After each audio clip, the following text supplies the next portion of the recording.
Sine waves can be represented by a circular orbit whose speed is relative to the wave's frequency and whose radius is relative to the wave's amplitude. We can represent the sum of sine waves by adding these orbits together, sort of how the moon orbits the Earth, which itself orbits the sun. When we take a look at our y values over time of our orbit sum and our wave sum, they happen to be the same values. The way I set this up is with a list of sines, each with their own frequency, amplitude, and phase. At the beginning, I initialize one orbit prefab per sine wave. Then, every frame I calculate the current time and then update my orbit's values and visuals according to the sine sum at that moment.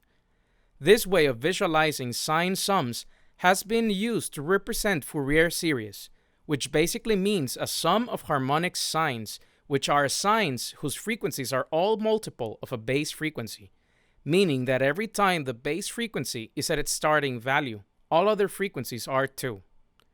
I've been playing with these orbits to visualize music intervals, which I believe falls out of the scope of Fourier conditions, since their ratios are not always whole numbers. I hope that you enjoy this video. I hope that you subscribe. I hope that you subscribe. I hope that you can have a good time regardless if you subscribe.